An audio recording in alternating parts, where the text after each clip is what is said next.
Dr. Bill Michael Dublin for event show with you, which honors roles in event show that you must collectively and the fail in the searching, fail of our Bishop Partigan, or Armor Partigan, and Legal Partigan. I just want to thank you for the invite here today to the launch of the Liberties Festival.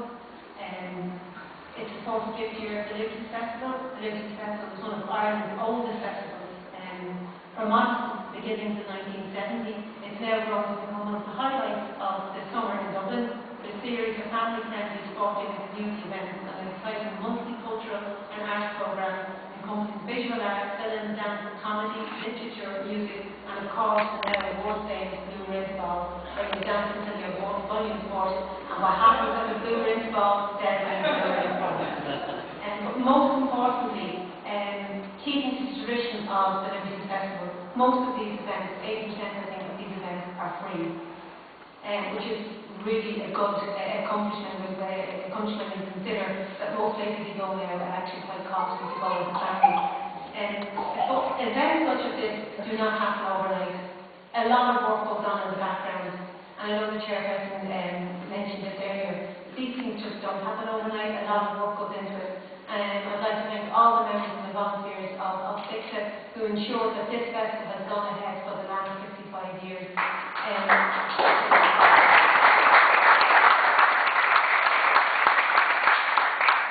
I think it's evidence here tonight that the spirit of the Liberties, of the people in the Liberties, is alive and kicking, and that's shown every year at the events that are organised and supported by this community, supporting the festival every year. And it's important that we let people know, that we shout out loud, and let as many people know that the Liberties Festival is happening, and invite them to as many events as you can. My father, Lord Reston, was very much a Liberties man. He worked with SICTA for a while. He helped me organise the Liberties Céilí for a few years in a row. He liked to call it Fail in the Saoirse. That's what he called it. He taught Irish and Liberties for years and loved it.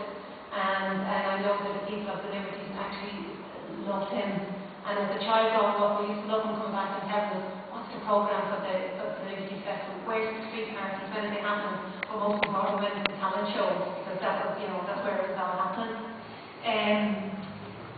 I'd like to acknowledge the sponsors, because like everything else, the volunteers are needed, but you also need financial input, and I'd like to thank the Dublin City Council and the ASIO for being sponsors. But I think the biggest sponsors and the biggest investors are the local community, and we must always acknowledge that.